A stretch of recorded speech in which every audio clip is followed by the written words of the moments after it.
Left lung, ये apex है। ये अपेक्स जो है वो क्लैविकल के 2.5 सेंटीमीटर ऊपर रहता है और ये डोम शेप होता है और फर्स्ट रिब से 5 सेंटीमीटर ऊपर होता है। इसके 3 बॉर्डर है। पहला होता है अपना एंटीरियर बॉर्डर, फिर उसके बाद होता है पोस्टीरियर बॉर्डर और उसके बाद इंफीरियर बॉर्डर। और इसके 2 सरफेस है। कोस्टल सरफेस में ना रिब्स के इंप्रेशन होते हैं, एज यू कैन सी यहाँ पे रिब्स के इंप्रेशन है। और इसके बाद मीडियल सरफेस। अब मीडियल सरफेस में ना हमारे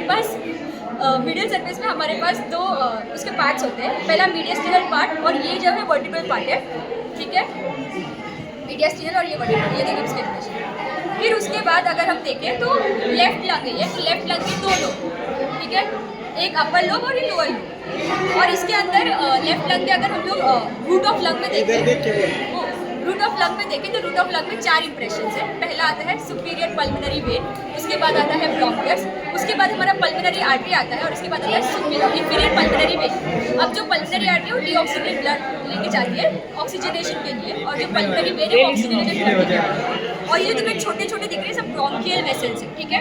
अगर हम लोग इसको नर्व सप्लाई की बात करें तो जो एंटीरियर साइड से आता है वो होता है हमारा फ्रेनिक नर्व, और जो पीछे से आता है वो होता है हमारा वेगस नर्व। वेगस नर्व जो है वो पैरासिम्पैथेटिक सप्लाई होता है और जो फ्रेनिक नर्व होता है वो सिम्पैथेटिक का सप्लाई होता है, ठीक है। ये हमारा जो इंफीरियर बॉर्डर है ये सुपीरियर सर्फेस ऑफ डायफ्राम से कनेक्टेड होता है, अटैच्ड होता है। और ये जो हमारे इफ़ यू सी ये जो इनडिस्टिंग्विश्ड लेयर दिख रही है हमारा विसरल लेयर है। अभी दो प्लूरा होते हैं हमारे पास, एक पैराइटल प्लूरा होता है, एक विसरल प्लूरा होता है। तो ये विसरल प्लूरा है और जो पैराइटल प्लूरा होता है वो हमें नहीं दिख रहा है बिकॉज इसके बीच में जो फ्लूइड होता है वो निकल चुका है, ये फॉर्मेलिन में स्टोर करते हैं। Thank you so much. ये जस्ट फॉर अ क्लोजर, अगर आपको राइट लंग मिलता है तो राइट लंग में 5 रूट ऑफ लंग में 5 कंपोनेंट होते हैं। एक एक्स्ट्रा कंपोनेंट होगा कि उनके ब्रोंकस में 2 ब्रोंकस होंगे, क्योंकि राइट लंग 2 ब्रोंकस में डिवाइड है। Thank you.